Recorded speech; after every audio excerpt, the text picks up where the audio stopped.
Apresentação. Muito bom. Bom, boa noite a todos e a todas que estão aí entrando, participando com a gente nesse programa de Web Talk, que acontece a todas as quintas-feiras, a terceira quinta-feira do mês, tá? E dessa vez aí a gente tem um Web Talk bem diferente, né? Homens advogando pela mudança, mas depois a Maria Halak vai contar mais sobre o programa. Enfim, eu vou falar um pouquinho do Instituto, tá? Mulheres em Operações, e aí inspirando a liderança feminina em operações, relembrando o nosso propósito, né, que é inspirar e preparar mulheres para assumir lideranças em operações. E, como já dissemos aí em algumas outras ocasiões, isso tudo surgiu de um desconforto, onde a gente viu que tínhamos pouquíssimas conselheiras de administração, muito poucas mesmo, que já tinham passado como um C-level numa área de operações, aí, manufatura, supply chain, suprimentos, planejamento, logística, enfim, toda a cadeia end-to-end. Então, mas não tem porque a gente tem pouco C-level, né? E algumas empresas, dependendo do ramo, né? Alguns ramos são mais fáceis, ou a gente vê mais mulheres, outros são mais difíceis. Então, aqui a gente realmente a gente trabalhar para que a gente possa construir, né, essa vontade, né, que muitas têm, mas que elas possam levar em frente, chegar a posições, as lideranças. Então, pensando sempre nas posições aí do comecinho da liderança e que possam crescer a níveis C-level e também podendo ser conselheiras de administração de empresas. Então, esse é a nossa visão, é o nosso realmente objetivo aqui do Instituto. Comentando aqui um pouco sobre as nossas fundadoras e diretoras, né?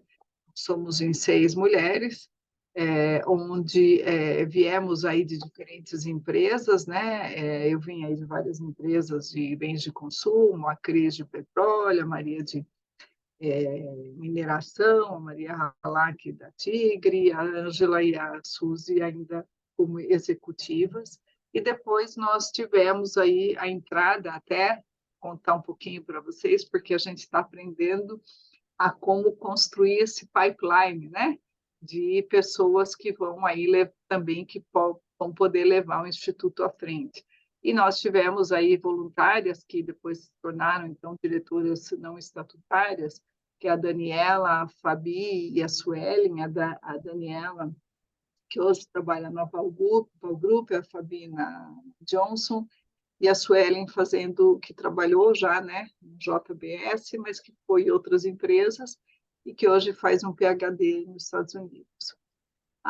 Como conselho consultivo, a Maria Halak, então, é a nossa presidente, e a gente tem um conselho hoje formado aí por vários conselheiros que têm nos ajudado bastante, o Cacá, a Joselena, a Mauri, a Marli, a Solange, a Thaís, e o nosso conselho fiscal aqui, a Doris, que está aqui com a gente, a Júlia, o Valmir, que também tem nos ajudado muito aí nessa jornada. Afinal de contas, nós já temos praticamente 2 anos, né, desde que a gente começou, fez a fundação do Instituto e constituiu a primeira assembleia.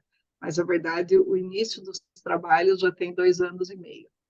E agora aqui nós já temos uns novos co-diretores que estão entrando, alguns estão aqui com a gente hoje, que é a Andrea, né? Agora a gente já tem 2 psicólogas aí que eram de RH, atuando fortemente com operações, a Andrea e a Irana, e a Jamile de Supply e o Benê, que hoje também tem trabalhado muito forte com a gente na área de comunicação. Então, estamos bastante contentes de trazer essas outras pessoas, né, até para que ou possam liberar, algumas devem ir para o conselho e outros movimentos. Temos alguns voluntários que têm nos ajudado também bastante aqui, né, a Débora cursos, a Samanta e a Estela com a área de comunicação, o Alex, a Maria do Carmo, aí, que vem da área de automotiva, que é uma área ainda pouco representada aqui no nosso instituto, que, se Deus quiser, a gente vai aumentar, e o Marco Nascimento também, que é um consultor experiente, que também está nos ajudando. Então, conhecendo um pouco esses voluntários, vão virando co-diretores, que depois viram diretores, se Deus quiser. Então, a gente vai criando, né, aprendendo a lidar com essa organização de um instituto sem fins lucrativos, né, uma ONG, OSC, né. As nossas associadas hoje, então, a Ocean, Orica, Ball e Johnson, né, e nós temos alguns parceiros, que é o Third Percent Club, a Associação, o MAR também é delas, e mais recentemente o DCRO, que é o Directors Chief Risk Officers, acho que tem alguém aí com o microfone aberto, que é uma instituição também, acho que tem alguma coisa aberta. Acho que é a Marcela. Então tá.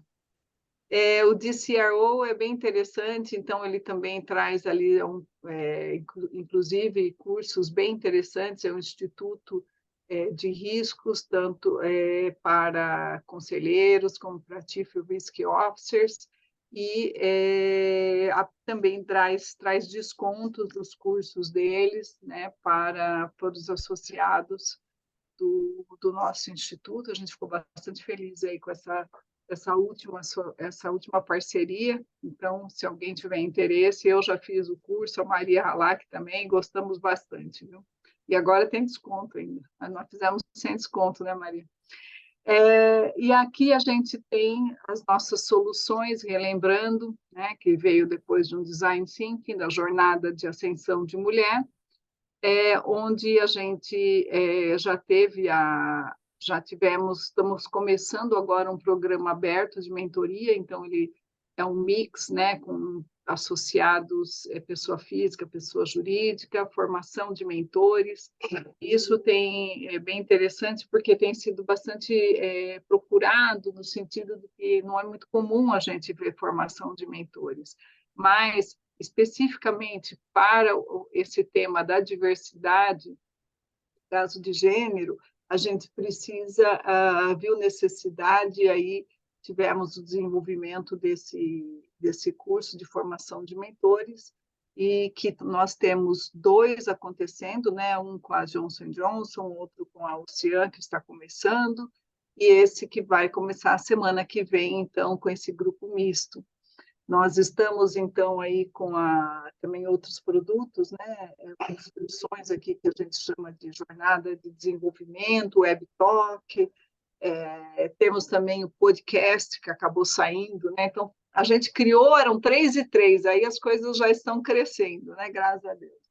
O pipeline de oportunidades que a gente ainda não lançou, estamos finalizando a nossa plataforma no nosso site, né? Até para ter também toda a questão ali da plataforma de educação, que a gente ainda não tem, homens advogando pela mudança, jornada de RH, que também deve acontecer esse ano, né?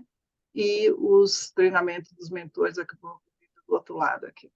Aí, o que está acontecendo agora no segundo semestre, eu acho que é importante compartilhar com todos vocês. Em 19 de setembro, vamos ter a nossa segunda assembleia do MEL, né? Tanto onde a gente vai ter para os associados, e hoje saiu o comunicado, um e-mail para todos os associados, conselheiros, informando sobre essa assembleia, onde vamos ter a eleição dos novos diretores estatutários e do nosso conselho fiscal, e também vamos ter a eleição do nosso conselho consultivo. Tá? Nós temos, então, como eu comentei, o programa de mentoria aberto, né, com o início da formação de mentores na semana que vem. A Suelen vai estar conduzindo, vai estar conduzindo esse treinamento.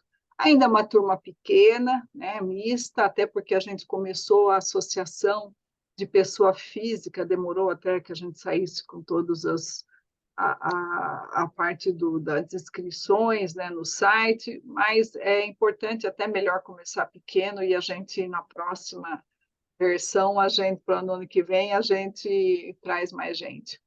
A jornada de RH, né, o primeiro módulo deve acontecer em outubro, né, que a Andrea está coordenando, e falando com todos os RHs das empresas, pegando input. Então, isso vai ser bem legal, e a gente está chegando à conclusão que a jornada de RH, até para que a gente tenha maior mobilização de outras empresas, a gente deve ter no painel aí as empresas associadas, e também abrir para outras empresas, para que a gente comece a mobilizando o RH para essa jornada, né? Provavelmente sem custo.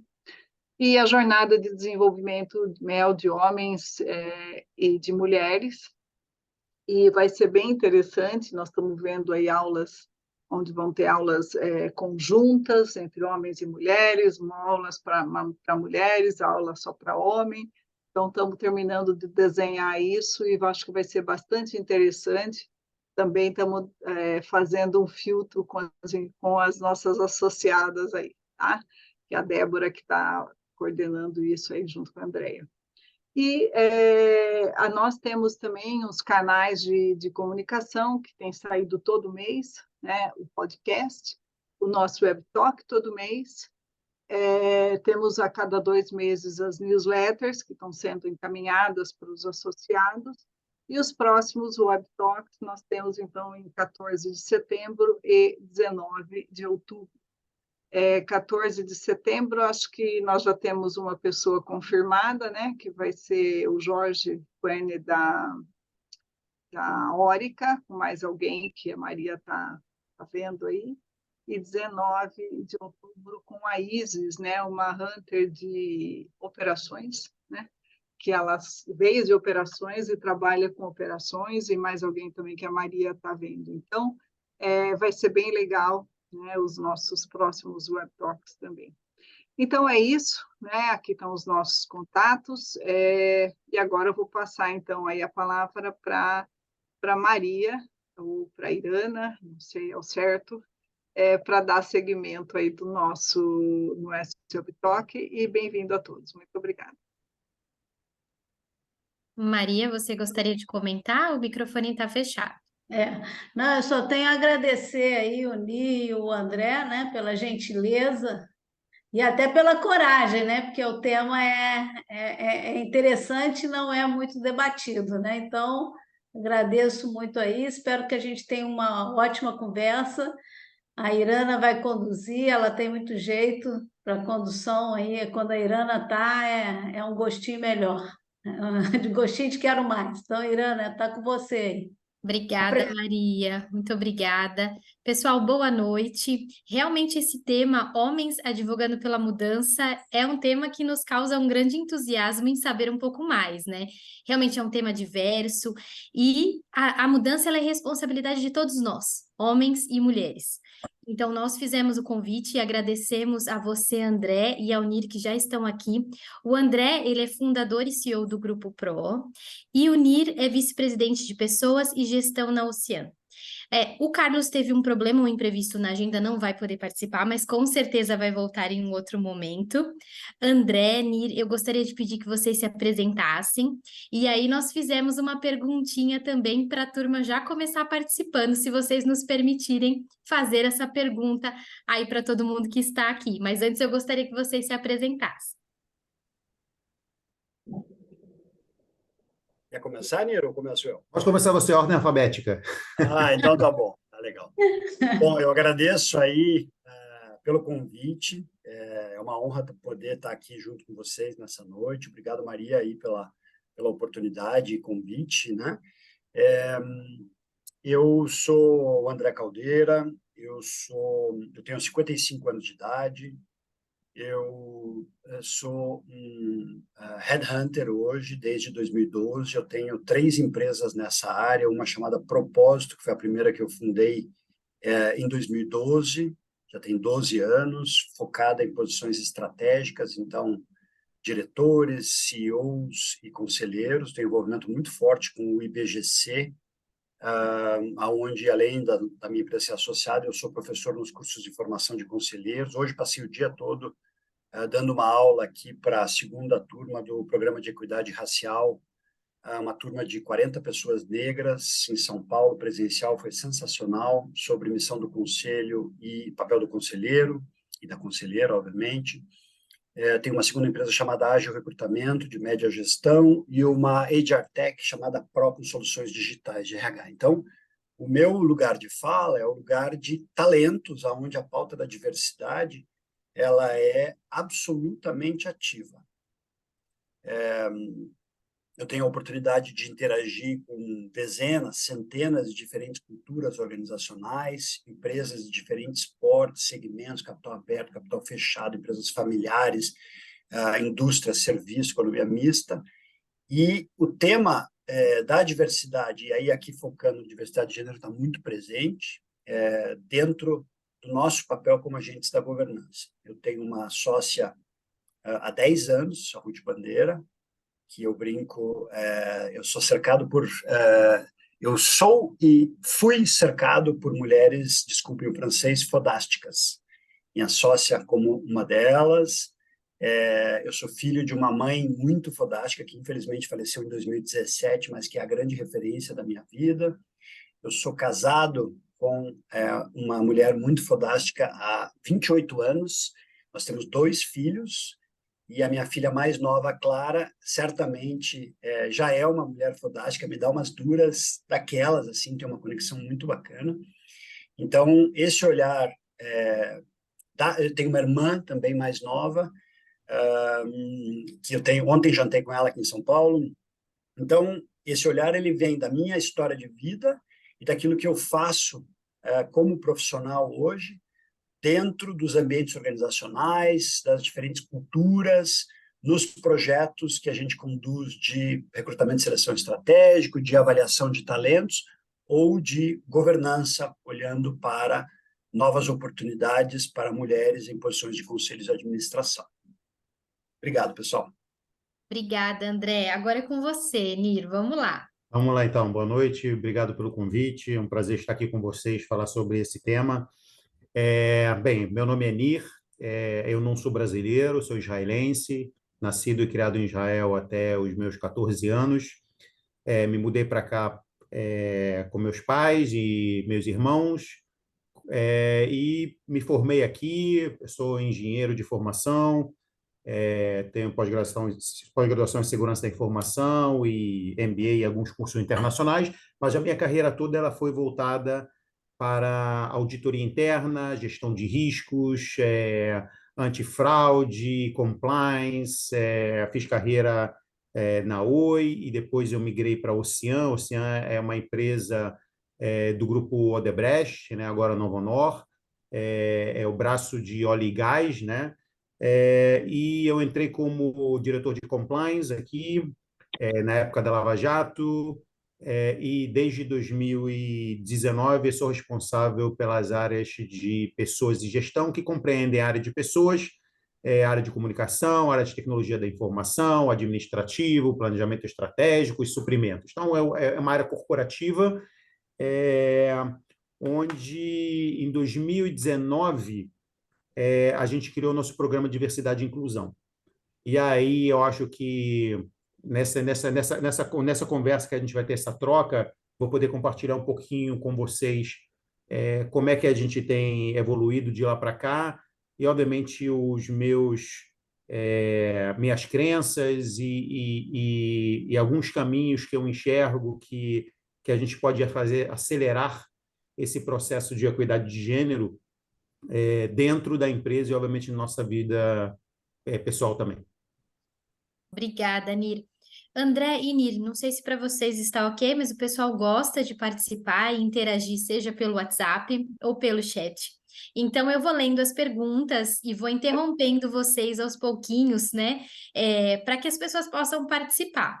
E aí, uma pergunta que nós gostaríamos, para esquentar aí um pouquinho o pessoal, é o seguinte: Como que cada um de nós aqui, os que estão aqui participando, enxergam, né, conseguem observar o papel dos homens na promoção de igualdade de gênero? Queria deixar essa sementinha e ver se alguém gostaria de responder agora. Senão, nós chamamos aqui, não tem problema. O bom é que as pessoas participem. Vamos lá, quem gostaria de falar? Eu posso começar nisso, se não se incomodar. Vamos lá. Eu acho que, se a gente olha para o tema da diversidade, a gente tem que obrigatoriamente ter o público masculino participando desse desafio, dessa mudança de mentalidade em relação à ampliação da participação feminina em posições de liderança e posições de conselhos, né? É claro que aqui a gente tem o extrato específico de operações, mas eu vou só fazer uma resposta um pouco mais ampla, entendendo que quando eu tive a oportunidade no passado, por exemplo, de organizar eventos, e a gente trabalhava assim, por exemplo, vamos fazer um evento sobre mulheres na governança. Isso criava, na ótica de muitos homens, uma lateralização do tema, dizendo, não, isso é assunto das mulheres, quando, na verdade, é um assunto de todos nós. E no momento em que eu me dei conta que o olhar era esse, eu tinha feito um evento como esse, eu nunca mais fiz. Porque nós precisamos estar juntos para amadurecer esse tema, para poder, de fato, aprender. Porque a gente tem pesquisas que comprovam, tem uma pesquisa da McKinsey, super atual, que comprova que o retorno em comitês executivos de alta posição de liderança ou conselhos é quase 2 vezes maior em termos de EBIT, por você ter diversidade nesses grupos. Então, a gente não está falando só de oportunidade, de mindset, a gente está falando de retorno financeiro para as empresas por pesquisa. Para botar uma pimenta inicial. Muito bom, adorei. Quem gostaria? Eu posso Vamos complementar. lá.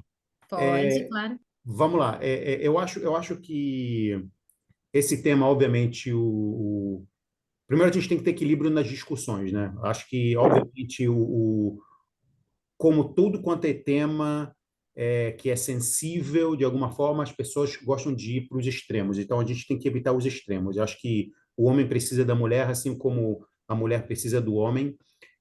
No entanto, a gente tem que saber que os homens hoje estão em um lugar privilegiado, principalmente na alta liderança, e eles têm aí qual que é a obrigação dos homens? É utilizar as ferramentas que eles têm, que nós temos, como influência, relacionamento, para ajudar as mulheres a terem essas oportunidades. Então, eu vejo que, obviamente, a gente vai trabalhar nas futuras gerações, na educação, mas na atual geração, que é uma sociedade que está em transição, a gente tem que saber lidar com esse tema. E quando a gente faz isso a forceps, às vezes o sistema te exclui. Então, tem que ter essas conversas, elas são muito... A partir do momento que a gente tem debates, isso já ajuda, porque sempre você sai com alguma reflexão adicional e tal, pô, faz sentido o que ele disse, não concordo, eu tenho algum preconceito, mas eu vou refletir sobre esse tema. Então, a gente tem que realmente debater. Quanto mais a gente debater, acho que mais a gente vai conseguir quebrar paradigmas, barreiras e acelerar esse processo. E os nossos próprios preconceitos, né, Nir? Porque às vezes nós pensamos o seguinte: não tenho preconceito em relação a esse ponto ou outro, mas sim, eu tenho. Quando começam essas discussões saudáveis, é aí que eu vejo uma possibilidade de mudança. Complementar. Não sei se é a Andréia, a Marcela, que estão aqui, o Benedito. Abriu a Olá, boa câmera noite. agora. Gostaria de Tudo bom? complementar, Benê. Tudo bem? Boa noite. Boa noite. Ouvi atentamente os nossos dois amigos comentando, né, esse ambiente corporativo e eles não têm nem o que retocar. Tá muito bem estruturado o pensamento. Essa intencionalidade de sucessão nas áreas, né, isso é uma coisa muito importante no corporativismo. Mas eu gosto sempre de trazer a discussão do berço, que é da casa, né? Então, como é que eu, na minha casa, já delego essas funções, às vezes, para minha filha? Como é que eu me relaciono com os afazeres da casa, com a minha esposa? Parece simples, né? Parece até meio trivial esse comentário, mas muitos dos preconceitos, eles vêm de viés inconsciente de que isso é coisa de mulher, isso é coisa de homem. A gente aprende isso em casa, né? Então, muitas vezes é bom ter a atenção, né? Como você sabe, de quinta-feira eu estou fazendo a janta. Então, isso é o que vai mudando e fala, é meu dia, e eu não estou fazendo um favor para a Kelly. É isso, não é um favor, é a minha função. Quando você começa a ter essa relação de algo tão simples, singelo no lar, no serviço vira uma consequência, você ter um respeito por uma diretora, por uma supervisora, por uma líder, por quê? Porque você já entendeu que isso não fere o teu profissionalismo, não fere a tua competência. Esse é um comentário, um pensamento que eu tenho sobre o tema. Tá? Obrigada, Benê, muito obrigada. Pessoal, mais alguém ou podemos continuar? Já recebi uma pergunta aqui para vocês. Então, o que o pessoal gostaria de saber, né? O que motivou, né, vocês dois a se tornarem aí, a pessoa utilizou a palavra defensor, hein? Olha só, o defensor da mudança em relação às questões de gênero. Eu sei que vocês já comentaram um pouquinho sobre isso, mas agora acho que vocês podem evoluir um pouquinho mais no tema. E se vocês também podem citar algumas práticas para que nós possamos aprender com vocês. Posso começar agora, então, aí o André continua na sequência. Antes do Nir falar, quero Pode falar. falar uma coisa que faz sentido com isso, que o Nir foi um dos grandes ajudantes aí do nascimento do Mel, né, Nir? Você deu uns toques muito importantes no início, sustentou a gente desde o início, e ele falou uma coisa que eu não esqueço: vocês têm que fazer algo diferente, né? Lembra que você era... Lembro. Então, assim, faz muito a ver com essa pergunta que você está falando aí, né? Eu posso dar aqui a minha declaração, não é, mas ele realmente foi um dos maiores sustentáculos do Mel para iniciar, né? Então a gente te deve muito a ele. Que é Então, isso. desculpa te interromper, Prazer. mas é só para te reforçar a tua resposta, que eu sou prova viva aí da tua atitude. Que bom, fico muito feliz com isso. Então, vamos lá. Eu acho que, primeira coisa, estamos em posições de referência, né? A partir do momento que eu tenho uma posição de referência, tudo que eu falo e tudo que eu faço, ele ecoa, né? Ele dissemina de alguma forma, para o bem e para o mal, ou seja, tem consequências daquilo que eu falo. Portanto, eu acho que a gente precisa assumir essa responsabilidade pela posição de destaque que ocupamos. E a partir do momento que eu migrei de compliance, e obviamente a gente fala de compliance, obviamente a gente está falando de regras, normas, canal de denúncias, tudo que envolve esse tema, mas no final de contas a gente está falando de pessoas. E quando eu fiz a migração para a área de pessoas, foi o ano que a empresa tomou a decisão de iniciar o programa de diversidade e inclusão. E a gente tem atualmente, isso foi em 2019, então, desde então, temos 4 grupos de afinidade, e a primeira foi o grupo de equidade de gênero. Estou na indústria, né, de óleo e gás, uma indústria masculinizada, uma indústria que precisa, que é indústria conservadora, de alguma forma, que não tem uma representatividade, obviamente, de mulheres em posições de liderança. Então, de lá para cá, a gente fez um trabalho, e aí, sendo bem transparente, o meu jeito de ser, eu não gosto de seguir o efeito manada. Eu acho que sempre quando tem algum tema em voga, como na época do compliance, agora tem principalmente com ESG, teve com diversidade alguns anos atrás, surgem pseudo-especialistas com programa de prateleira para vender exatamente soluções que a gente sabe que não é assim que funciona, porque você precisa entender as dores que a gente tem, você precisa conhecer o que você tem dentro do seu universo e como é que você vai endereçar isso. E no nosso caso foi isso, a gente olhou para dentro e entendeu aonde eu tenho, por exemplo, vamos começar a fazer um recorte, de onde eu tenho a concentração de mulheres, aonde eu não tenho, então vamos tratar, eu tenho um ambiente onshore, que é um ambiente administrativo, né, de escritório, e eu tenho um ambiente offshore. São realidades completamente diferentes, né? E, obviamente, dentro ainda do onshore, eu tenho posições que são mais operacionais, voltadas inclusive para engenharia, e tem posições que são, de fato, mais administrativas. E começar a olhar como é que eu consigo, o que eu tenho que fazer. A gente se associou à entidade de classes, a gente trabalhou com um programa de mentoria, a gente criou um programa interno chamado Elas Ocean, onde a gente trabalha no empoderamento feminino e na sororidade das mulheres. A gente tinha várias consultorias vendendo para a gente alguns programas que a gente achou, sabe, são programas robustos, empresas de renome, mas eu falei assim, sabe, não é, porque se tudo que a gente defende, que a gente fala, as mulheres já são capacitadas tecnicamente, elas não devem nada aos homens. Por que eu vou criar um programa de consultoria, de desenvolvimento, teoricamente, que não é o que a gente está buscando? A gente está procurando realmente empoderamento, tirar o telhado que existe na cabeça, os limitadores, né? E como é que a gente consegue avançar? Então, esses foram os principais temas que a gente criou. Criamos um grupo de uma roda de conversa feminina, criamos eles por elas por elas, criamos várias frentes de atuação, inclusive com mentoria através do Instituto Brasileiro de Petróleo, IBP. Agora estamos também com o Instituto Meu, fazendo uma turma agora de mentoria também.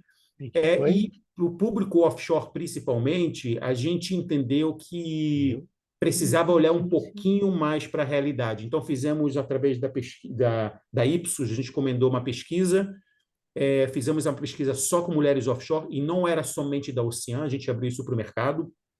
Cerca de 60 mulheres participaram dessa pesquisa, e a gente sentiu, quando a gente fez a convocação das pessoas nas mídias sociais, aí que a gente entendeu que a responsabilidade que a gente tinha, porque a gente planeja as coisas, mas as coisas vão acontecendo, né? As coisas elas vão se moldando. E aí o que aconteceu? Quando a gente soltou essa pesquisa, convidando as mulheres do mercado a participarem, a nossa página ela virou meio que um lugar de acolhimento. Algumas mulheres começaram a relatar situações, inclusive constrangedoras, que elas vinham passando no ambiente offshore, onde a gente sentiu que a nossa responsabilidade aumentou. E a gente falou assim, a gente não pode ficar sozinho com o resultado da pesquisa. E aí a gente publicou essa pesquisa, dividiu com outras empresas, criou-se a campanha O Mar Também é Delas, onde o Instituto Meu também se associou. 22 empresas se associaram, inclusive a Petrobras, e a gente sentiu, depois de 2 anos liderando esse processo, que era o momento de passar o bastão da liderança para o Instituto, né, o Instituto Brasileiro de Petróleo, porque a gente entendeu que ia começar a gerar alguns conflitos e a sustentabilidade do próprio projeto, porque, imagina, sou concorrente de outras empresas que precisam também me ajudar a financiar o projeto, aí você começa a trabalhar com outros aspectos ligados à concorrência, a conflito de interesse e tal, e a gente sentiu que isso era o momento de passar. Então, temos aqui eu posso enumerar diversos pontos que a gente fez, mas não vou deixar isso na mesma resposta, vou passar para o André e depois a gente pode detalhar um pouquinho mais sobre isso. Ok. Muito bom, muito bom. Eu acho que assim, o meu ponto de partida é uma realidade diferente, porque quando a gente pensa em consultorias na área de RH, a gente tem uma presença feminina muito forte, em todos os perfis, em todos os níveis de senioridade, porque o RH, tradicionalmente, historicamente, sempre foi uma área com forte presença do gênero feminino. Então, essa é a primeira ótica que, para a gente, o tema da diversidade de gênero na realidade das nossas empresas, temos hoje um time de 40%, mais de 85% do nosso time é composto de mulheres. Tá? Então, é diferente do que é o ambiente corporativo. Por outro lado, a gente tem uma missão de inocular o sistema no sentido de sermos agentes de influência em prol da diversidade. E gênero é uma pauta muito forte. Exemplos. A gente tem como meta nossa interna a apresentação de shortlists nos processos de recrutamento, sempre com mulheres. Esse é um compromisso nosso. Mesmo quando isso não nos é pedido pelo cliente, a gente busca mulheres.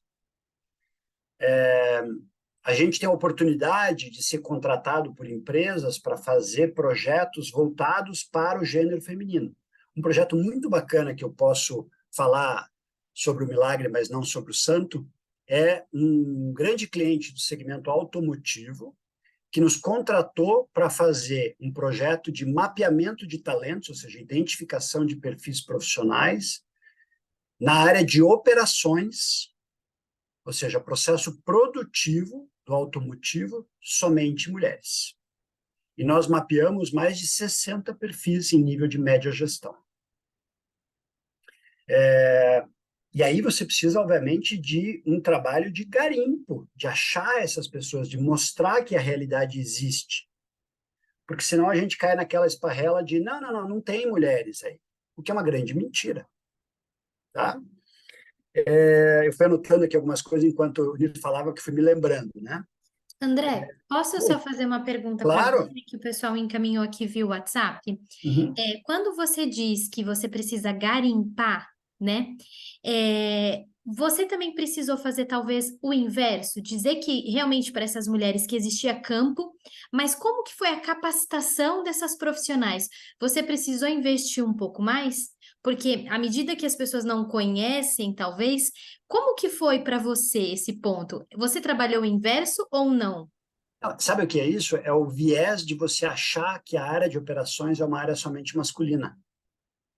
Então, quando eu digo garimpar, é mostrar que dentro do automotivo, na média gestão, em várias empresas sistemistas e montadoras, né, pensando em Tier 1, Tier 2, toda a dinâmica dessa cadeia, você tem sim mulheres já em posições de média gestão, que era o foco, eu não estou dizendo que não haja na alta gestão, só estou dizendo que o nosso foco era a média gestão, entende? Para que a gente pudesse entregar essa identificação de perfis. Então, o garimpo não é no sentido de que você tem dificuldade de achar, mas sim no sentido de reunir a inteligência, porque essa empresa multinacional tinha como diretriz estratégica o aumento da diversidade de gênero nas posições de média e preparação da alta gestão. Tá? Esse é o ponto. A gente encontra, assim, situações que são inacreditáveis. Eu sempre uso esse exemplo, não sei se tem alguém aqui dessa empresa, e se tiver já fica o recado.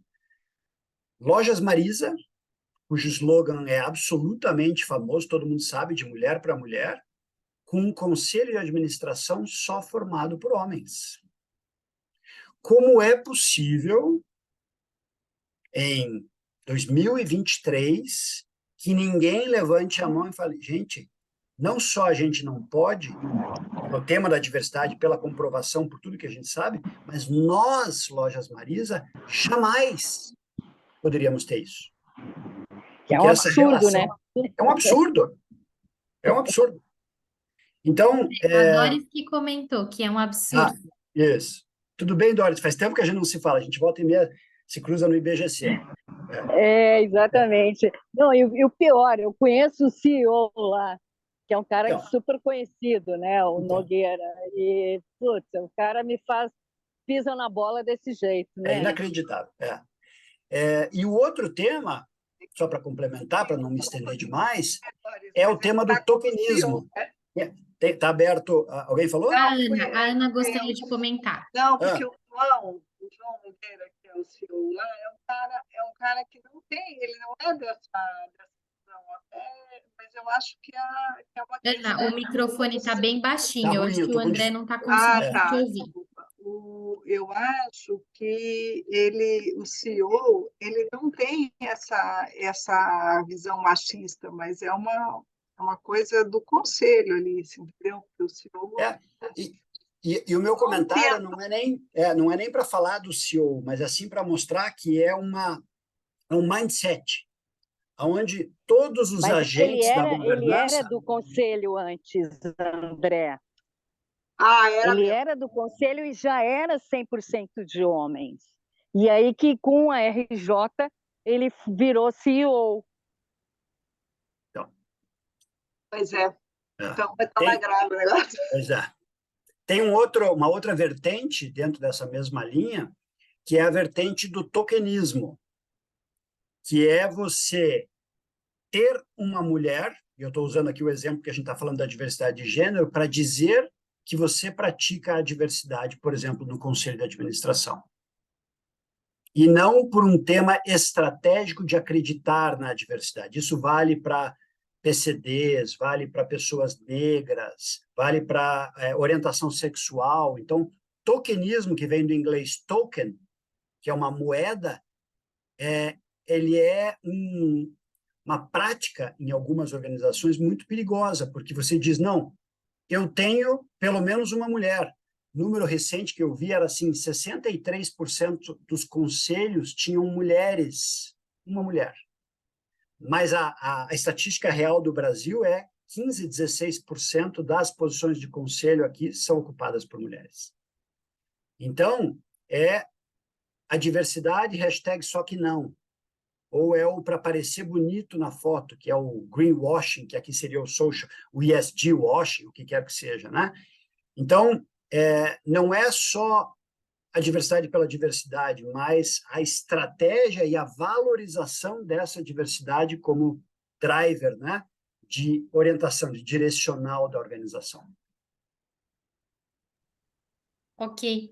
Um ponto, Nir, que você comentou. Ah, a Maria quer falar. Maria, Não, queria fazer uma comentando. pergunta para o André, porque já que ele já é headhunter há muitos anos, né?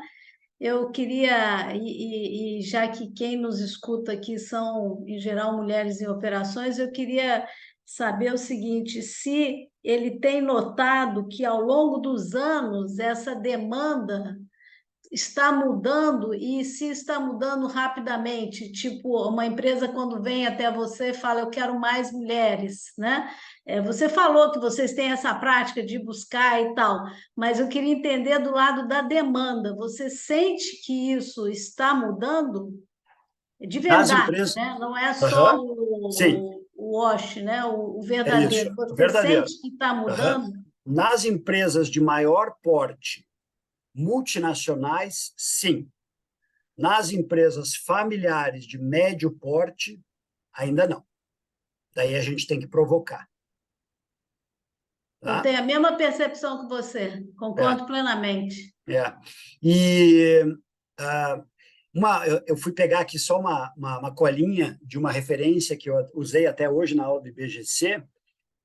Existe aqui, gente, nesse grupo, uma super oportunidade, não só no tema da diversidade, porque 43%, e esse número é real, dos novos CEOs em 2022 nas empresas brasileiras vieram da área de operações.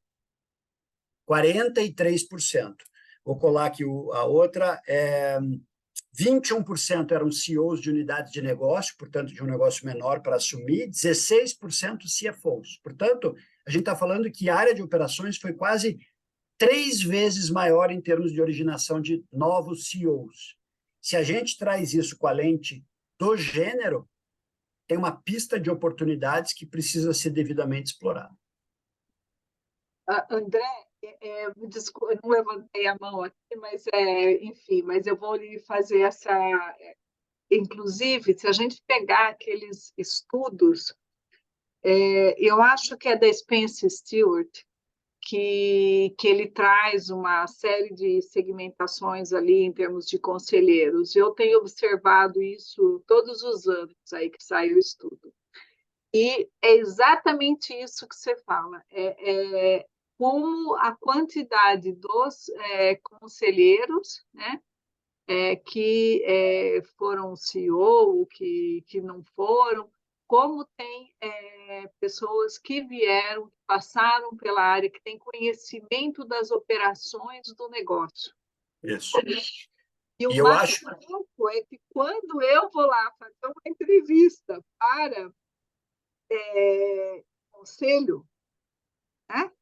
Sou conselheira, aí eu falo que eu vim de operações, as pessoas olham meio assim, esquisito, sabe?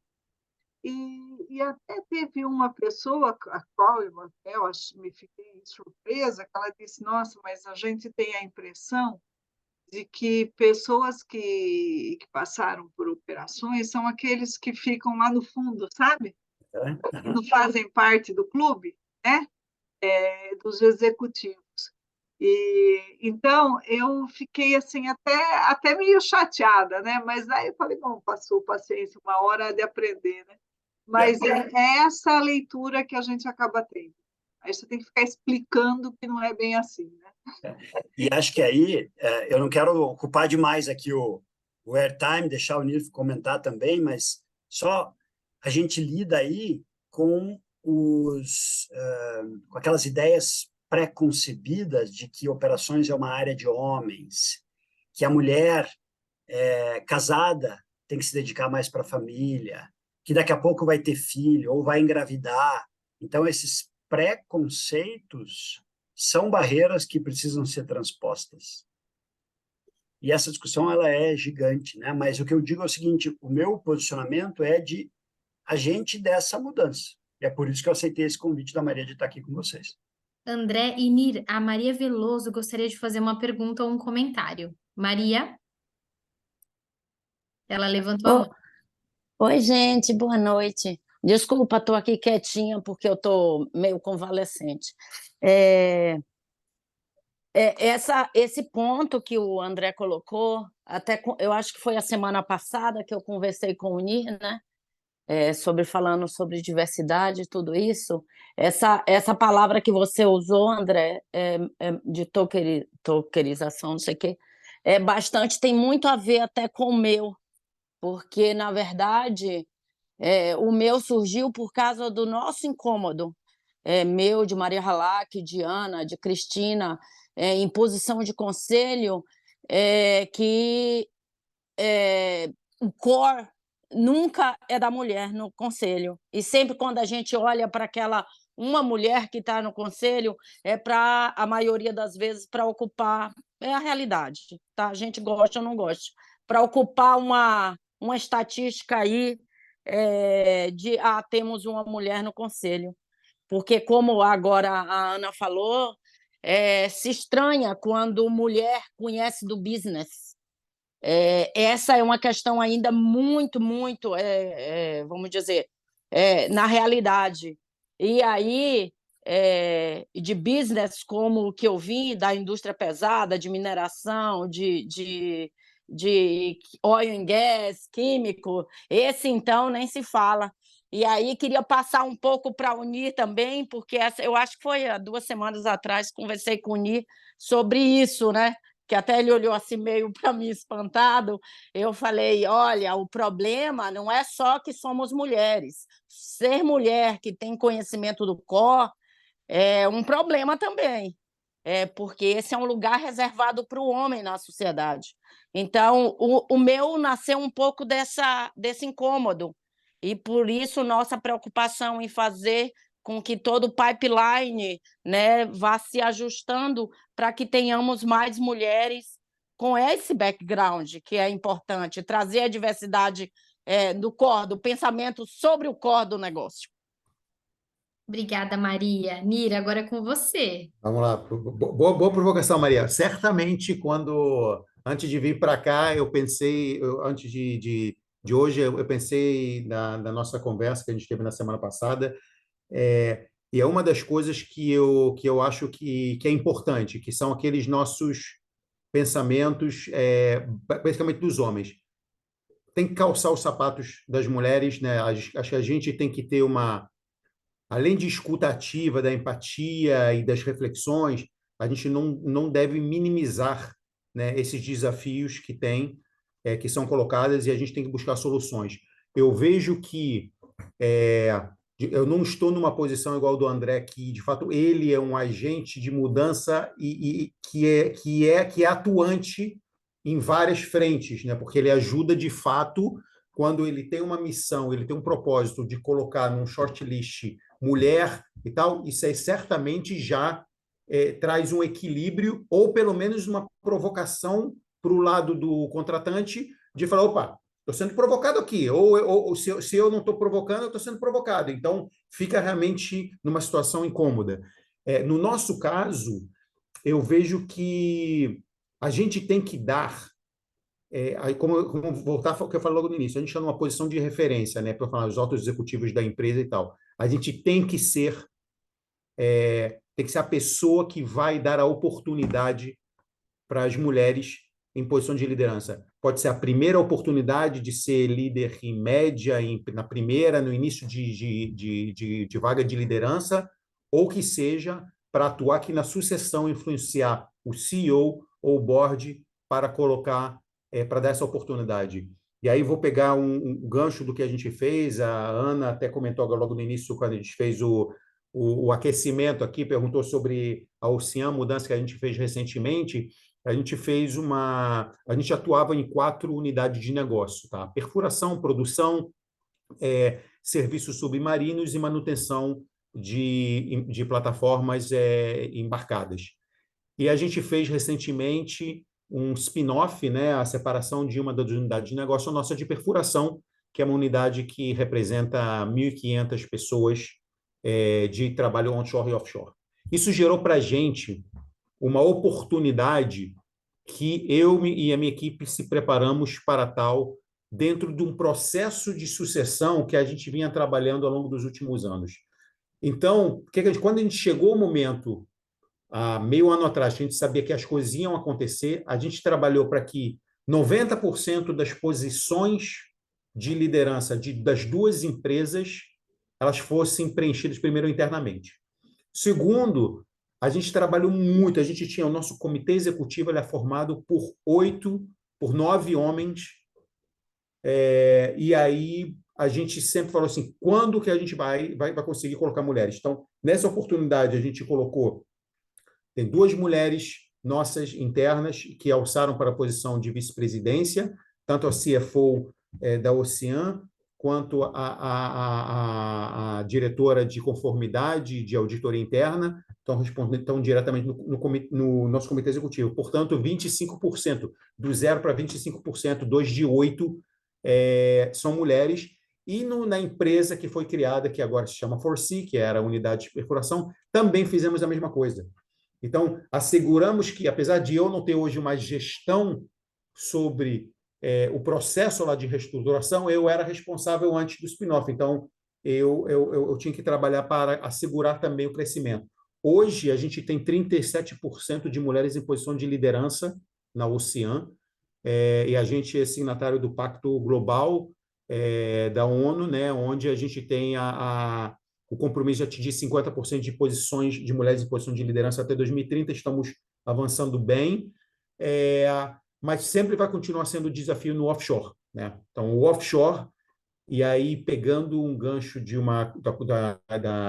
da vice-presidente, a cofundadora também do Instituto Mel, Cristina Pinho, que é a nossa conselheira da Ocean já há quase 3 anos, a provocação, e ela mesma, trocando com ela a ideia, que ela também já trabalhou de alguma forma embarcada, ela falou, a gente tem que ver se a gente precisa trabalhar mais na atração de mulheres offshore ou no bem-estar, porque, obviamente, tem todo o planejamento de carreira da mulher e da vida pessoal, inclusive, dela, que ela falou assim, eu quero sim entrar, eu quero crescer, mas não quero ficar ali para o resto da minha vida, até porque tem sacrifícios para a vida offshore, de trabalhar embarcada, 15 por 15 dias e tal.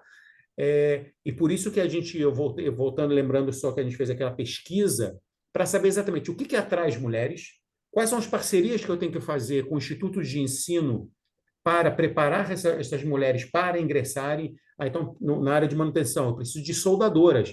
Então, vou fazer uma parceria com o Senai para trabalhar para eu ter mulheres soldadoras, que sejam jovem aprendiz, que sejam estagiárias, etc.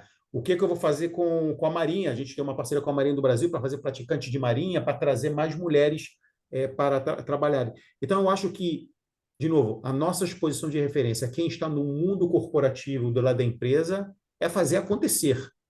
Então, é influenciar meus pares, influenciar a presidência, Eu estou hoje com chapéu exatamente de RH também, então, quando a gente trabalha para preencher vaga no conselho, chegar e fazer provocação, estamos olhando, o headhunter que foi contratado, ele está olhando para isso, é importante, de fato, para a gente não fazer o diversity washing, o que de fato a gente está fazendo para isso? Porque isso, de novo, é liderança pelo exemplo. Eu vim de compliance, eu sei muito bem exatamente o que usa esse jargão do tone and the top e como é que a gente tem que fazer. Então, as pessoas estão vendo. Se de fato eu vou ficar fazendo um discurso aqui e na prática a gente não está mexendo no ponteiro, acabou.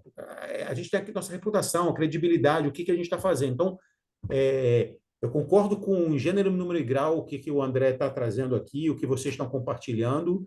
O que a Maria trouxe também de provocação para mim, que ela falou que eu fiquei com cara de espantado, e de fato eu fiquei, porque eu minimizei de alguma forma, falei assim, peraí, com toda a experiência que você tem, com toda a bagagem, por que as pessoas têm uma dificuldade, né, de aceitar isso? Porque sempre tem que botar mas por quê? Mas veja bem, é isso, é aquilo, você sempre botar uma coisa a mais, que nós homens, às vezes, na nossa posição, a gente fala, não, é mais relacionamento, mas não é só mais relacionamento quando chega no termo de mulher. Então, como é que nós, homens, conseguimos influenciar isso de alguma forma no trabalho, inclusive de bastidores? Por isso, às vezes, você enfrenta de forma mais dura e aí você fala assim, ela vem um chato aqui, o quer bancar o correto e a gente perde esse espaço. Então, por isso eu falo, tem que fazer isso de forma sem ser extremismo, chegar, conversar, convencer, influenciar e falar assim, dá a primeira oportunidade, por que não? Dá, vamos ver, tenta. Se não der, você troca. Então, sabe, às vezes as pessoas não querem ficar bem no grupo de amigos ou estão achando que estão sendo menos homens tomando uma posição dessa aí. Então, acho que é o nosso papel tentar influenciar para acelerar esse processo o mais rápido possível. Miriam, André, a Maria Halak gostaria de fazer uma pergunta ou uma colocação. Eu queria fazer uma colocação numa fala que o Nir fez, no meio da fala, não nesse finalzinho, mas quando ele fala, e foi também hoje um pouco dessa conversa que nós tivemos lá com o pessoal da Petrobras, né? Ela estava contando que as mulheres não estão fazendo concurso. Vocês sabem que para entrar na Petrobras você faz o concurso, e cada vez tem menos mulheres engenheiras se candidatando ao concurso, né? E então nós estávamos discutindo esse ponto junto, porque uma outra coisa que eu acho que é importante, Nê, é encorajar, né? Não estou falando encorajar as mulheres a serem mais atrevidas, a buscarem mais, irem fazer concurso. E conversando, né, com hoje, no caso, aqui, a conversa está recente, por isso que eu estou citando e não é confidencial, da gente começar a buscar mais as universidades também, né? E o nosso instituto, né, agora fazendo um pouquinho de propaganda, nós também temos associação para estudantes de último ano, já em carreira, que paga R$ 100 e associa e faz parte do nosso banco. Mas é muito importante isso que você falou aí nas universidades, para encorajar essas mulheres a virem para o jogo, né? Mas, Nir, você que é um cara de RH e o André também, eu vejo assim, que algumas poucas empresas estão fazendo licença paternidade do tamanho que a licença paternidade, tanto para os homens quanto para as mulheres. Eu acho isso maravilhoso. Por quê? Porque a gente daí para de escutar aquela, né, que não contrata porque pode ficar grávida, vai ficar de licença, né? Mas ainda eu acho que é muito pouco. Não sei, eu não tenho estatística disso, mas deve ser muito pouco. A outra coisa que eu vejo, e não sei como é que vocês estão vendo esse caminho, porque isso já ajudaria muito, né? Uma outra coisa que eu vejo, eu acho que com a flexibilização das leis trabalhistas, vamos dizer assim, eu vi algumas pessoas diretoras, né, e diretores também nos Estados Unidos, há anos atrás, onde tinha flexibilidade de jornada, sabe? Onde o cara falava assim, não, eu vou trabalhar 3 dias por semana, uma outra pessoa trabalha os outros 3 dias, tipo, segunda, terça e quarta, quarta se encontra, quarta, quinta e sexta. E aí divide a jornada, divide o papel, divide o salário, divide tudo, né? Qual a dificuldade de fazer isso hoje nas empresas? Posso falar, obviamente, pela Ocean, que é que a gente trabalha aqui avaliando. A gente tentou implementar aumentar a licença paternidade. Primeira coisa, a licença maternidade nossa, ela tem a gente fez uma pesquisa, a gente faz as coisas aqui com muitas pesquisas internas, né, para ver exatamente o que o público quer, porque às vezes a gente faz algum benefício, a gente acha que está abafando e não é nada disso que as pessoas querem, então não valorizam e fizemos investimento e tal. Então a gente perguntou para as mulheres, principalmente para as mães e para as grávidas que estavam, a gente perguntou, o que vocês querem? Vocês preferem 6 meses de ficar direto para a gente ser uma empresa cidadã? O que vocês estavam buscando? E a solução que foi pelas próprias mulheres foi: a gente não gostaria de ficar 6 meses direto, a gente gostaria de ter um retorno flexível, ou seja, trabalhar metade da jornada diária até a criança completar 6 meses de vida, ao invés de ficar 6 meses direto. Por quê? Porque é o receio de eu ficar muito tempo afastado e depois a liderança pensar assim, eu sou dispensável. Então, isso era um lado, isso é um ponto. O segundo ponto era, eu preciso ver pessoas, eu preciso sair do meu dia a dia da pressão com o bebê recém-nascido, eu preciso ver as pessoas, eu preciso me sentir de novo uma pessoa com atividade profissional, de ver outras pessoas. Então, tem um aspecto também da saúde mental envolvida, e as mulheres da Ocean têm sido felizes com essa decisão, então a gente implementou um retorno flexível, obviamente além do que a lei exige. Pelo lado dos homens, de aumentar, aí a gente esbarrou em 2 pontos principais. Primeiro, obviamente, isso era a questão de custo, principalmente quando a gente falava do pessoal offshore, porque precisava de backs, né? Precisava de um pool de pessoas para fazer o agendamento de embarcar e desembarque. Isso gerava, teoricamente, mais centenas de pessoas de backs para cada uma das posições, então o custo realmente fica muito, muito complicado, e dentro da empresa a gente queria manter uma equidade. Ou seja, eu não posso tratar o offshore diferente do onshore, porque aí todo mundo que ganha, ou seja, o dress code livre, eu estou de dress code livre, né? Estou de calça jeans hoje, mas as pessoas que estão na plataforma por questão de segurança estão, né, de macacão, estão de EPIs e tal. Então, é uma coisa, sabe, a gente implementa as coisas, legal, do bem-estar, mas o bem-estar é para quem está no escritório, as pessoas que estão gerando a receita, que estão lá embarcadas no dia a dia, essas aí não têm tanto benefício. Então, isso não é uma decisão simples de implementar. Muitas empresas multinacionais, principalmente aquelas que estão no exterior, elas buscam mais os benefícios por questão de encargo, né? E, portanto, os benefícios são maiores em compensação com empresas nacionais que pagam mais encargos em função de remuneração. Mas acho que, do ponto de vista da empresa aqui, do que a gente traz de cenário de discussão, é isso que a gente tem em relação a isso. E trabalho flexível, como você mencionou, a gente implementou também a partir da pandemia. Tem sido um sucesso absurdo, isso entrou inclusive no acordo coletivo.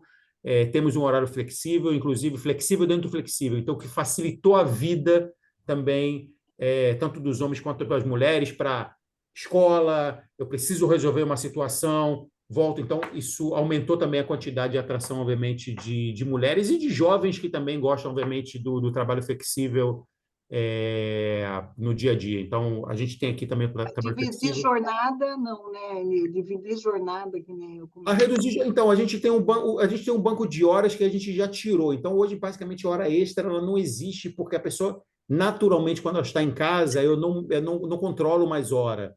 Então, é uma flexibilidade. A única coisa que a gente, obviamente, pede para a liderança é evitar horários, né, de almoço, horário de manhã, o final de semana, de noite, para chamar para uma reunião. A gente tenta equalizar isso, mas a gente respeita. Hoje, praticamente todas as reuniões são híbridas. Então, hoje estou no escritório, ontem eu estive de casa, e eu não preciso, não tenho uma obrigatoriedade. Tá? Então, as pessoas realmente se sentem livres. Se eu não conseguir participar de uma reunião, a gente tem o alinhamento do líder com o liderado, então funciona muito bem a questão flexibilidade.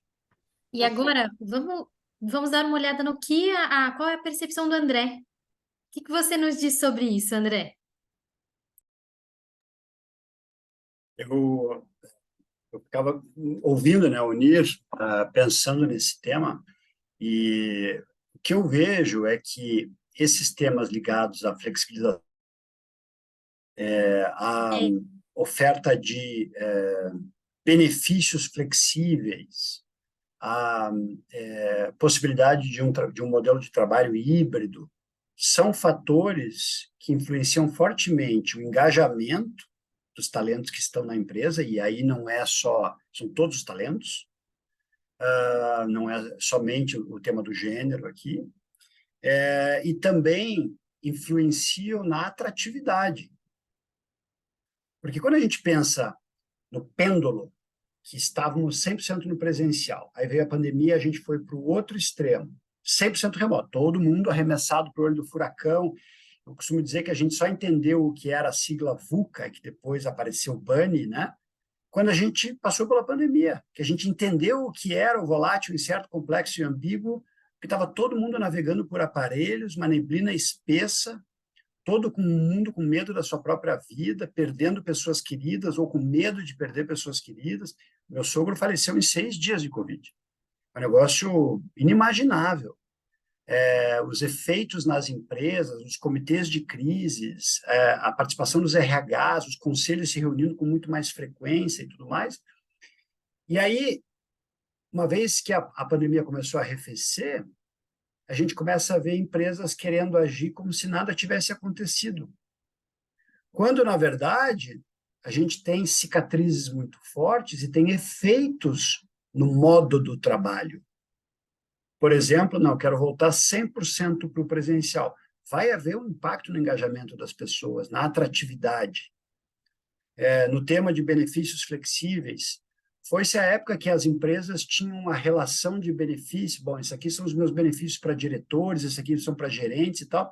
Hoje o conceito é benefício flexível. Você pega um cartão como o Swile, ou o Caju, ou qualquer outro. Eu vou usar esse benefício aonde eu quiser. Que sentido faz para uma executiva ou para um executivo um auxílio creche se essa pessoa é solteira ou tem filhos do tamanho dos meus, que têm 22 e 18? Então, a gente tem que ter esse olhar da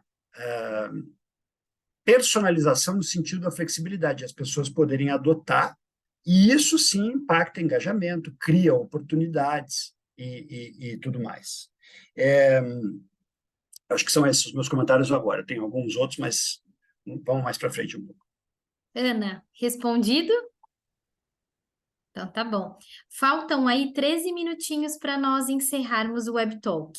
E aí eu abro a palavra para vocês, caso vocês queiram comentar algum ponto. Nós temos só mais uma pergunta e que eu deixei para o final justamente para que vocês consigam nos passar as recomendações, né? O que os RHs e as empresas, eu sei que vocês já deram vários exemplos, mas de maneira geral, o que nós podemos começar a fazer para propiciar essa mudança de maneira prática? Eu queria falar um pouquinho sobre vieses inconscientes. Ótimo, adoro, viu, André? Excelente. Nós adoramos falar sobre isso. Então, quando a gente pensa assim no efeito halo, né, de que eu, por exemplo, eu gosto muito, eu sou um nadador. Faz 50 anos que eu pratico natação competitiva, participei de campeonatos mundiais, agora Master. Em 2015 estava na Rússia, 17 estava em Budapeste, na Hungria, 19 estava em Gwangju, na Coreia do Sul. Se eu não tiver consciência sobre os vieses inconscientes, se eu for entrevistar um profissional, um conselheiro, uma conselheira que me disser que acorda cedo para nadar, eu já vou gostar dessa pessoa imediatamente. E isso vale para todos nós em relação ao afim, aquele que é parecido. E aí a gente precisa ter muita clareza e maturidade para falar sobre isso e perceber os nossos viés. Vou contar uma história real que aconteceu comigo.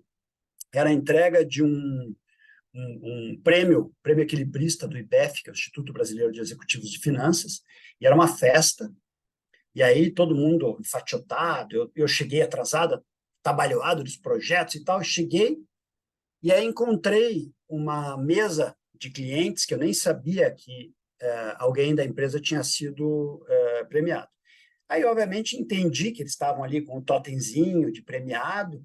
Cheguei para a gerente de RH e falei, puxa, parabéns e tal. Não tinha ideia de quem era o premiado, nem coisa nenhuma. Daí ela falou, a gente está muito feliz. E apontou na direção, assim, de um casal que estava sentado na mesa.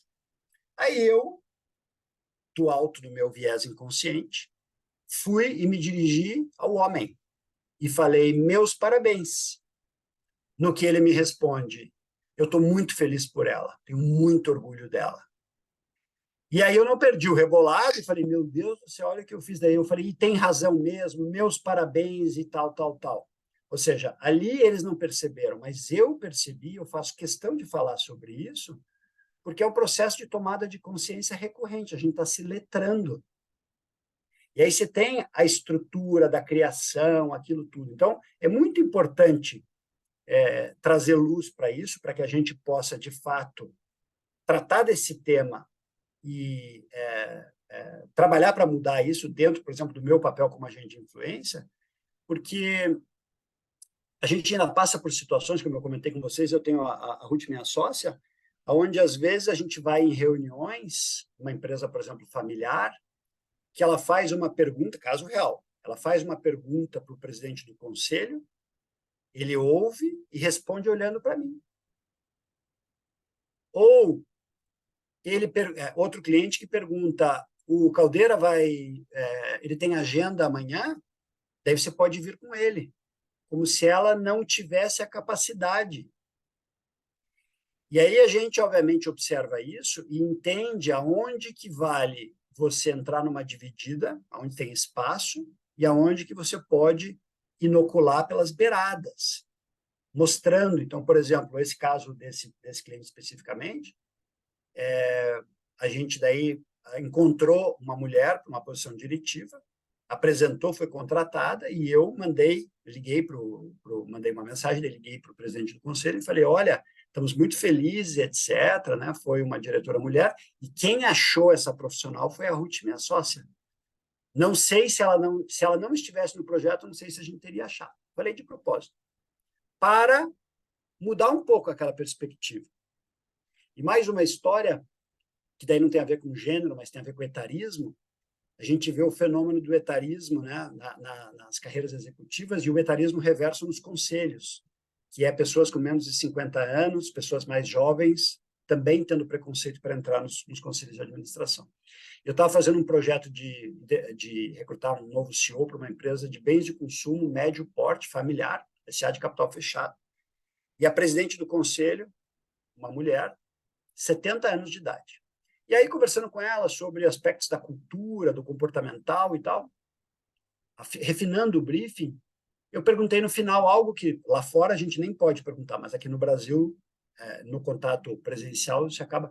Qual que é a sua expectativa em relação à faixa etária, né? Desse ou dessa profissional que vai vir? Ela falou assim, não, mais de 50 anos, nem pensar, é velho.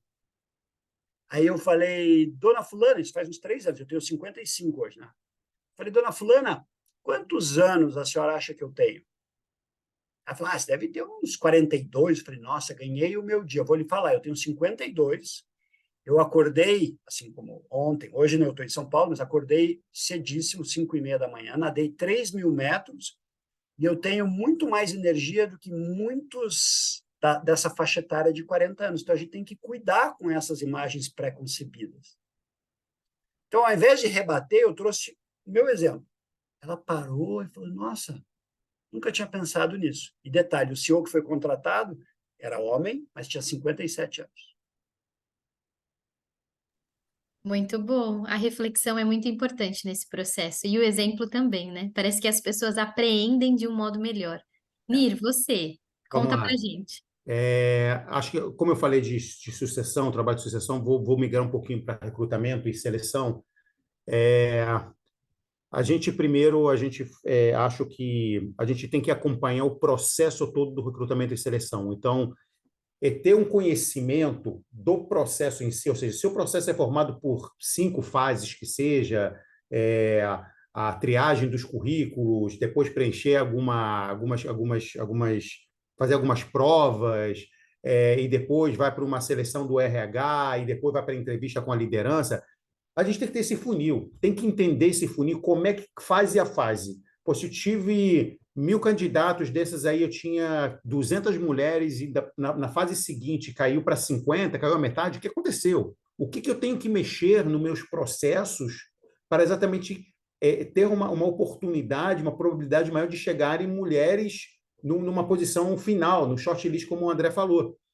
E é um processo aqui que não sou eu que controlo exatamente. Então, é um processo que passa por todo o recrutamento, tem um parceiro externo que também acumula, né, todo esse recebimento, e a gente tem que olhar. Então, isso é um ponto que eu acho importante, o processo, entender fase a fase o que a gente pode fazer. Segundo ponto principalmente para posições de entrada de empresa, se a gente conseguir botar o recrutamento às cegas, ou agora que chama oculto, é importantíssimo. Na Ocean, a gente utiliza isso para posições tanto de trainee quanto de estagiário, e desde que a gente conseguiu implementar isso, a diversidade explodiu. E vou te falar que a gente tinha um receio de como é que a liderança ia receber isso. Foi surpresa para mim aceitar isso muito bem pela experimentação. Porque a gente falou, gente, se não funcionar, eu deixo para você entrevistar aquela pessoa daquela universidade, daquele bairro, do jeito que você quer, com CR e tal, toda a faculdade e tal. Agora, deixa a gente tirar essas informações. As entrevistas eram por Teams, de tela fechada, e vamos começar a fazer. A gente avançou também bastante nisso, teve sucesso, isso inclusive isso vira uma referência e você começa a atrair outras pessoas. As pessoas já começam a enxergar pessoas parecidas com elas ali numa empresa que tradicionalmente era oposta, e como é que você consegue avançar. Então, eu acho que, de linha geral, como recomendações é essa. E eu acho que como mensagem, reflexões que eu gostaria de passar, e aí eu trago um pouquinho da minha vida pessoal. Sou casado, eu sou pai de uma menina de 5 anos, a Nathalie, e aconteceu um fato que eu gostaria de compartilhar com vocês, que ela tem 5 anos de idade, né, na escola, e ela adora astronomia de maneira geral, conhece todos os planetas anões e tal. Você adora isso. A festa dela de 5 anos foi sobre isso. Então, na escola, um coleguinha dela falou com ela sobre astronauta, ela falou que ela queria ser astronauta, e ele falou com ela, mas não existe astronauta mulher. Eu, realmente, menino de 5 anos e tal. E aí ela chegou para minha esposa e falou assim, o fulano falou que não tinha astronauta mulher. Então a minha esposa foi lá, mostrou para ela na televisão, a gente comprou um livro e chegou um livro para ela, que é esse livro aqui, um livro em inglês, que fala da astronauta Mae Jemison, né, uma astronauta americana, tem 67 anos, é médica, é engenheira, e uma frase, obviamente ela levou isso para a escola para mostrar, tá vendo? Tem, não sei o que lá. E uma das frases que a Mae falou, que utilizou isso, ela conta a história dela, obviamente é história para criança, de uma série que eles chamam Little People, Big Dreams. E aí a frase que ela fala assim, nunca seja limitado pela imaginação limitada de outras pessoas. Ou seja, é muito isso de a mulher pode ser o que ela quiser, aonde ela quiser, quando ela quiser, e não limitar. Então, quando a gente fala da vida pessoal, de trabalhar na educação, de trabalhar no dia a dia, para a gente fazer realmente nossos filhos, os filhos de nossos amigos, a comunidade que é nosso entorno, o que a gente conseguir fazer de fato para não limitar o sonho das crianças, acho que isso aí é sensacional. Então, eu aprendi, obviamente, com isso, ela trouxe isso para casa, a gente implementou, minha esposa foi lá, correu atrás para fazer, para mostrar, e fiquei muito, muito feliz com isso. Muito Legal, bom. Augusto. O André Vamos gostaria de falar. Posso fazer só um comentário rapidinho? Eu sei que está terminando. Pode. A Doris também gostaria de falar depois. O Nir falou sobre o recrutamento oculto. Eu me lembrei de uma história que eu ouvi num curso sobre recrutamento em orquestras sinfônicas. Então, a história é a seguinte: tradicionalmente, as orquestras sinfônicas têm entre 10% a 15% de mulheres. E aí houve um esforço para tentar mudar essa composição. Então, vamos fazer audição às cegas. E aí sentou todo mundo que ia fazer a avaliação, os músicos entravam um a um, músicos e músicas, performavam, mas aí o número saiu de 10, 12 para 18, 20%. Ou seja, as mulheres ainda estavam em minoria. E até que alguém se deu conta e falou, puxa, a gente sabe quando as mulheres estão entrando. Por quê? Porque mulher usa salto.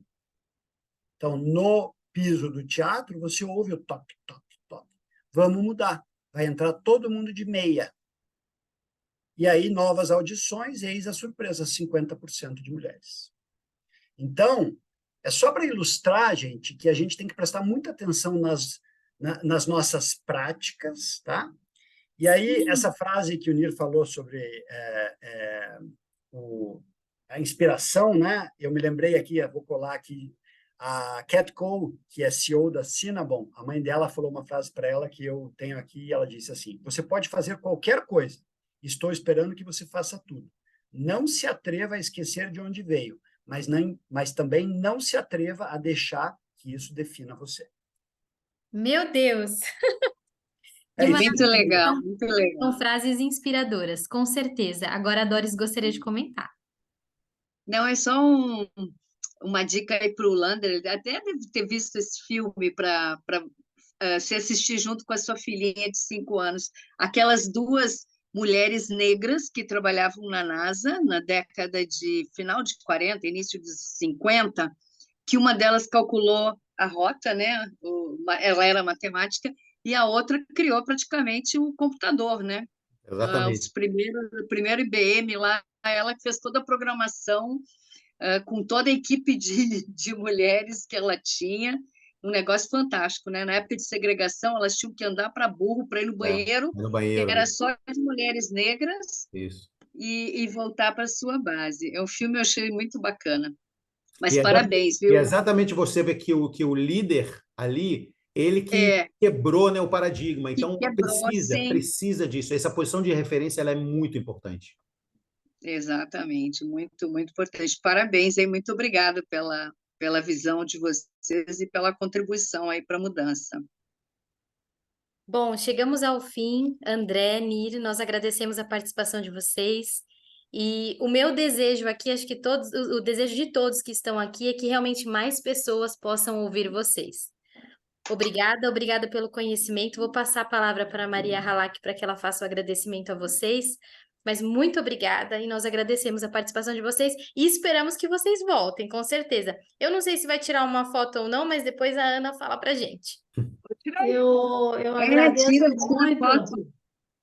Eu acho que foi ótimo e acho que harmonizou o Nir com o André. Achei que foi uma conversa deliciosa. Ficaria mais 1 hora conversando aqui. Foi Eu muito também, Maria, agradável. foi ótimo. Foi Também muito gostei, agradável vou mesmo. complementar, foi muito bom. Muito obrigado, gente. Eu agradeço demais e espero que vocês voltem. E lembre-se, uma vez por mês nós temos o Web Talk, infalivelmente. Isso aí. Então, Nós somos persistentes, né? eu e a Ana, 2 pedras aqui, né? E todo mel está ficando assim. Então, de pouquinho em pouquinho, a gente... Não sei se chega, mas É verdade. talvez a próxima geração chegue, né? Tá Gente, certo. obrigado por tudo aí. Obrigado, viu? Vamos tirar uma foto? Quem puder abrir a câmera? Eu acho que a minha está aberta. Tá aberta. Ana, a hora que você quiser. Se você quiser, eu printo daqui também, você que sabe. Tá ótimo. Ah, é bom printar também, porque Então vamos lá. nunca me obedece. 1, 2, 3 e já. Valeu, gente. Muito obrigada e Obrigado, gente. Obrigada, uma boa Obrigada, noite. pessoal. Obrigada, Boa noite. parabéns. pessoal. Boa Boa noite. noite. Licença. Tchau, Tchau, tchau. Tchau, tchau.